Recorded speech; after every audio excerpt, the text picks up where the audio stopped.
Okay, thank you so much. I'm amazed. I'm a little bit overwhelmed by it all. You might not hear from my voice, but I'm actually in the midst of a really brilliantly timed chest infection. So if I break out into cough, it's just me. It's okay. Thank you so much for joining me, and really appreciate you all standing around the door. That's really scary. I'm not going to focus on that. I'm going to talk to you today about how to get someone to fall in love with your brand. My name is Claire Bush. I am a founder and owner of Ambush. It's a marketing consultancy and mentoring business for marketers within recruitment technology, recruitment businesses, and marketers generally within organisations. I set up the business 2 years ago, having had an amazing array of businesses that I've represented, a couple of which are on the board just here. But I'm currently working with LogicMelon as their strategy director and helping them to transform their brand into something that you guys hopefully will all very soon know and love, and if you don't know them already. But I suppose my love affair for brands actually started way back when I was 17. So anybody else going to own up to working at McDonald's? Yeah, we've got a couple of us in there. Oh yeah, there we go. Brilliant. The reason why I wanted to point out this was that McDonald's for me wasn't just about the burgers, although they still are part of my hangover cure routine. The McDonald's way of getting you involved, of training you, of the culture, of being part of those squads and teams, ingrained in me from that 17-year-old self that I was, and basically gave me the purpose of how service should be delivered, of how I needed to consider my customers, how I needed to think about myself not only as a consumer but also as a customer on the other end. So the sort of life lessons, if you like, of what I took from that placement, and actually I think I was there for about 4 years, really have stayed with me for years and years. So yes, I am Claire Bush. I am a marketing consultant, but I also started my working career and life at McDonald's. And I got more stars than anybody else as well, because I'm kind of competitive like that. But let's talk about brands a little bit more then. Why do we love brands? Well, I kind of touched on it a bit with the McDonald's thing. There's that sense of belonging for me. And also as well, there'll be brands in your life right now that you basically don't even really think about, but you share your time with them. You invest your energy in them. You pay for them. You transfer money to those businesses because of the power of the brand. And so it's that sort of thought process that I want you just to kind of have in the back of your mind as we whiz through this presentation. I suppose the other question is, why are brands important? Well, they're really important for me because as a marketeer, it means that I've got a job to do. But more importantly, for a business, a brand for me has 3 main fundamental kind of reasons to be.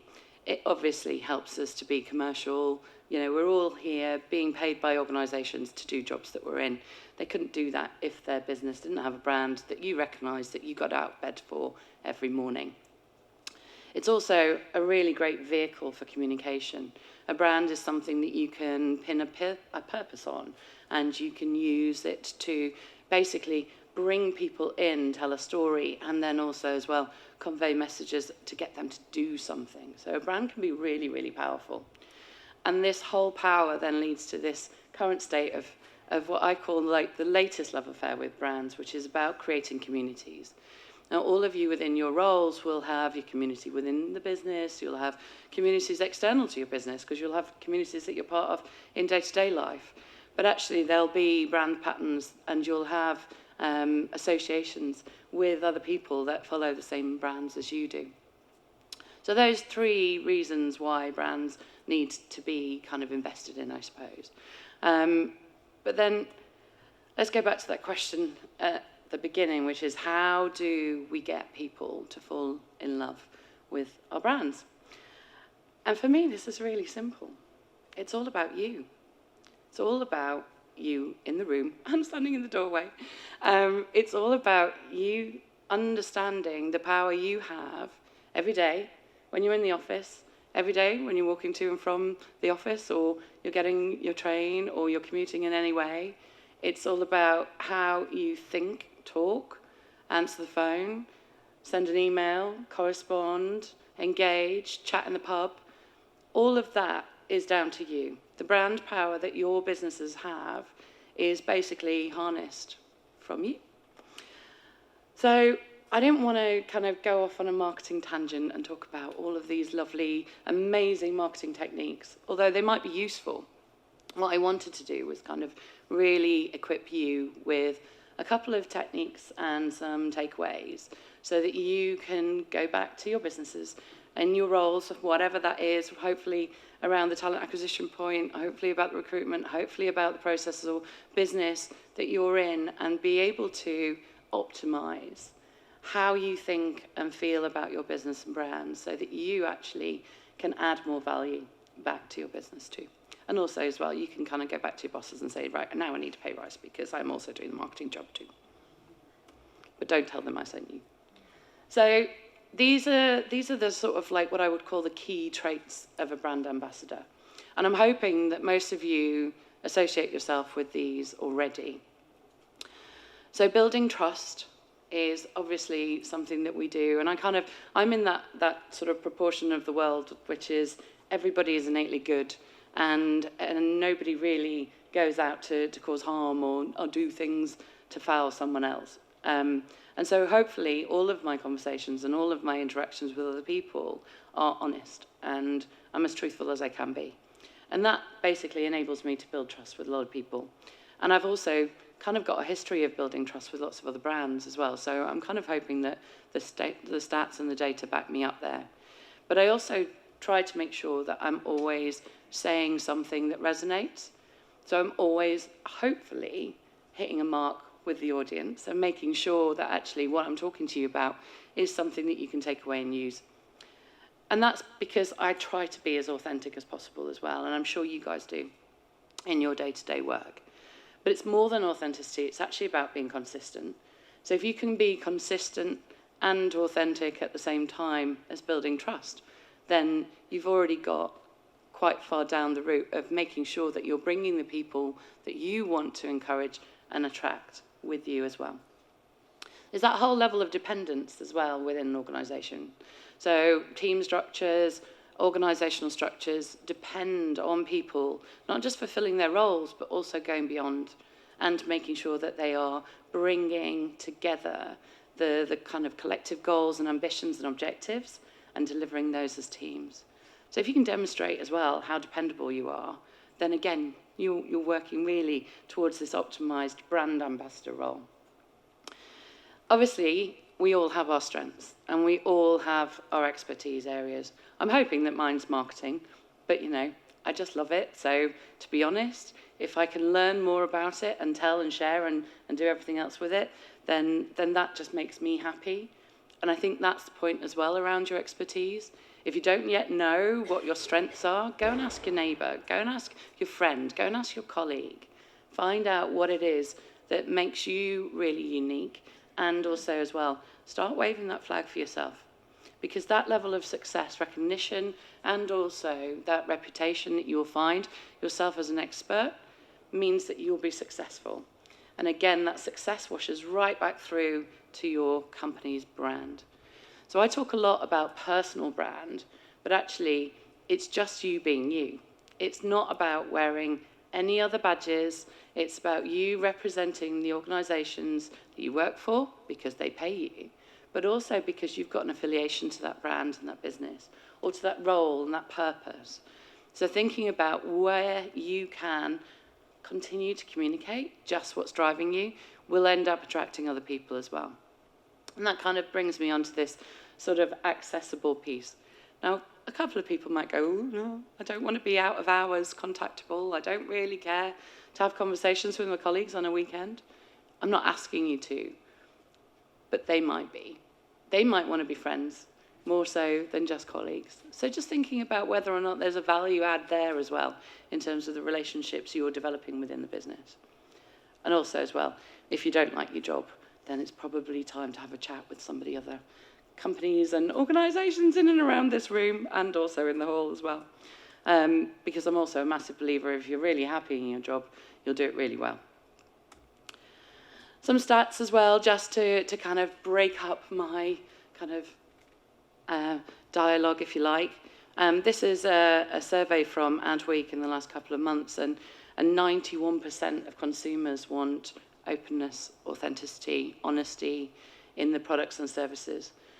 Can you say that you do exactly that as well when you're having conversations with either your candidates, your clients, your stakeholders, the hiring managers, the other heads of department that you work with? Are you being as honest as you can be? And the reason why that's really important is more this middle stat, because not only are consumers like you guys and girls consumers of things every day, you're also potentially sizing up organisations to go and work for them too, just like all of the candidates that pass through your doors or through your inbox. So having that openness, having that authenticity really does help to drive your recruitment strategies. There's lots of other stats out there as well, and I think it's really important to think about not just the stats in this perspective, but also as well, what skills do you have? What techniques can you then harness and bring with you? So in this next section, I'm going to talk about how you can actually apply some marketing techniques or trends that are happening right now back into your recruitment strategies, and to basically take back to the office with you, start having dialogues and conversations with other teams that are supporting you. So if you're not responsible for your employer brand, or if you're not responsible and just part of that whole team, you've got a couple of strategies that you can employ and take back to the office with you. So there's 8 kind of core trends that have been appearing throughout this year. I'm going to start off with personalisation. How many of you in and out of the room have got CRMs that you use every day, and you've got applicant tracking systems? Okay. Oh, for a second I thought none of you, and I thought I was in the wrong presentation. Okay. So you've got technology, you've got access to data, contact information, you know your audience. There's really no excuse in this day and age for not having personalisation as a number one thing that you make sure every correspondence and contact and engagement with candidates and other people that you need to work with, your suppliers. Personalisation is really important for a number of reasons. Not just because obviously it's kind of polite in this day and age and we've got all of the data, but actually it makes someone instantly feel like they're connected to you. So it's like having that first shift at McDonald's when I walked downstairs and I kind of walked in, and although my badge very clearly said Derek, my boss, my floor manager, knew my name. And he knew that actually I didn't have an E on the end of it, which was for me the most amazing thing in the world, because it's the detail. And it makes people instantly feel like they belong. Also, that's true, I don't have an E on the end of my name. My name is not Derek. So yeah, let's talk about content then, right? So we've got the personalisation piece ticked. Content. Content is absolutely the one thing that you will have in abundance hiding somewhere in your business.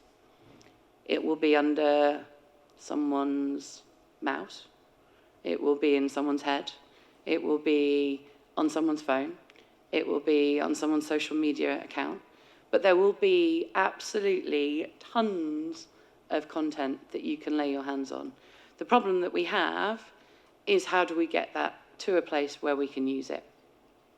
So a number of techniques that I've used over the time in various organisations, things like lunch and learn sessions, where I've explained this is what Twitter does, or this is what Instagram does, and this is how you can blog, but then nothing else happens. So what you have to do is constantly be talking to people about, well, what's your preferred way? Is there something that we can gamify? Can we put together some kind of competition? Can we basically find a way, whether we're kind of eking out the bits and pieces of someone's day-to-day role, or if we're getting some sentiment of what it's actually like working in the basement, and also as well, you know, when we go and have meetings, how brilliant is it that we've got fresh water and coffee and tea and occasionally biscuits in the meeting room, because somebody from facilities actually manages that for us. So those kind of anecdotes and stories need to be kind of pulled out. And also as well, it's the how you do it that, again, I think is down to you guys. So whatever you're doing, whatever you're working on right now, make a note to ask someone just to send you a bullet point of something that they're doing today, or ask someone to sit down with you so that you can record them on your phone in a video interview. And if the video's no good, just take the voice note and create a podcast. And make it as simple for you as possible. The reason being is content is possibly the biggest lead generator that we have in our marketing stable, if you like. And 62% of content drives 62% more inbound inquiries than any other medium. So it's really vital that you find that way of eking out. And I've got a couple of other techniques as well, but I won't bore you today. Brings me on to video. Now, video is kind of here and everywhere. We've got loads and loads of options for video. Everybody got a mobile phone? Everybody got a video function on their mobile phone? Actually, the audio quality as well from mobile phone recordings is really good. You can do stuff with that really simply. You can actually edit it mostly on your phone, although I'm kind of a little bit technically behind that whole space, so I just normally hand my phone over to Alicia and she does all of that for me. But the video construct, the way you can piece together, the fact that you can then just give your video file to your marketing team or your tech team, someone else to help you, means that you've got no excuse. Video can be a really viable content for you. And then I'm going to go a little bit more futuristic and talk about bots. Anybody got bots within their businesses right now? A couple of nods? Okay, nobody really owning up. Is that because we just don't really know what's going on with bots? Good, because I'm exactly the same. I represent a business called Meet and Engage, and I think they're out on the floor today. Meet and Engage are a phenomenal business. They have an engagement platform. Part of the suite of services that they offer is bots. And they've got bots that do all sorts of things, but ideally the bots were created to stop the drop-off. So as candidates are applying for jobs and they kind of go through the recruitment process and they drop off because engagement kind of isn't there, or you just haven't answered the call, or nobody's replied to their email, or their application, which they did 3 months ago, has only actually had one response, which was, "Thank you for your application, we will get in touch with you shortly." And then nothing happens. So there's loads of really great applications now where bots can actually be trained by you to help augment your processes. And it also means that actually that engagement, that sense of community, that ability for you to reach out can be managed. And it doesn't need to be a dead end. It doesn't need to be a lost opportunity.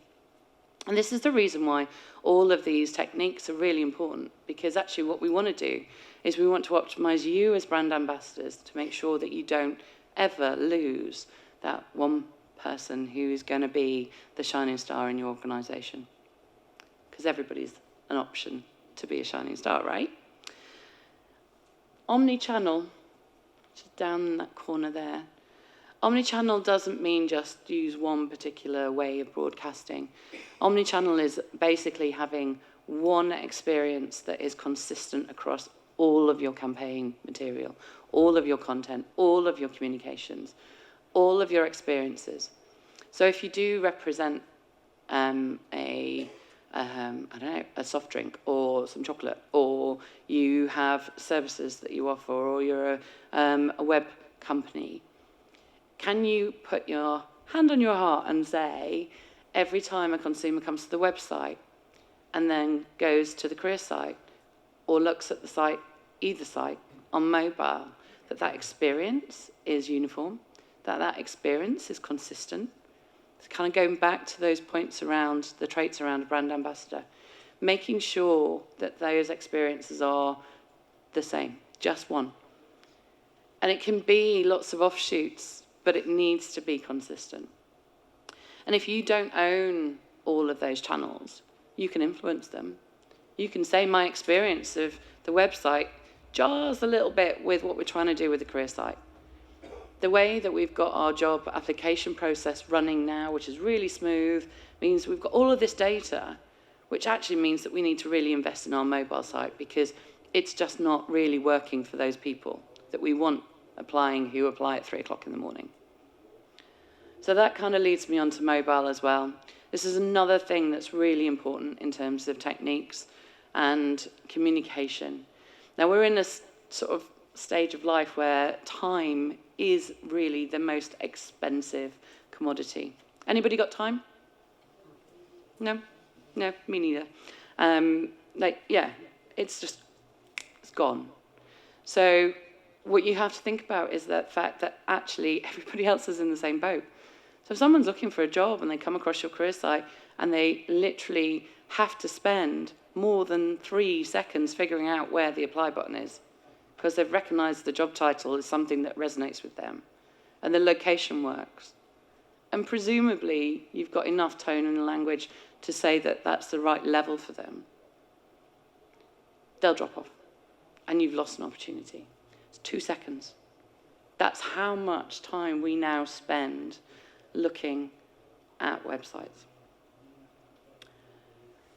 And then we've got voice. So voice is a really nice kind of medium that we can now play with. Who thought that podcasts could be so exciting? Anybody listen to audiobooks? Yeah?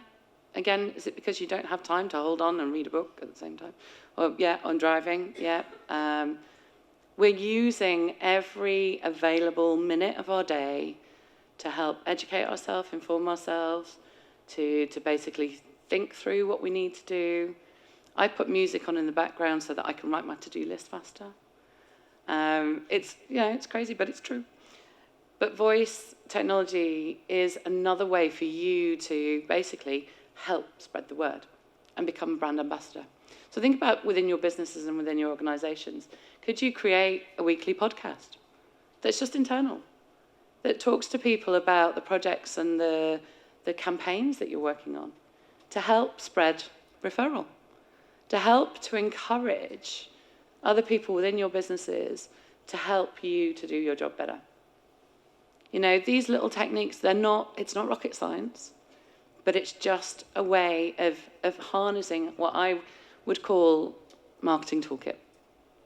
And yeah, hopefully, I'm demonstrating that actually there's real partnerships that need to happen within organizations.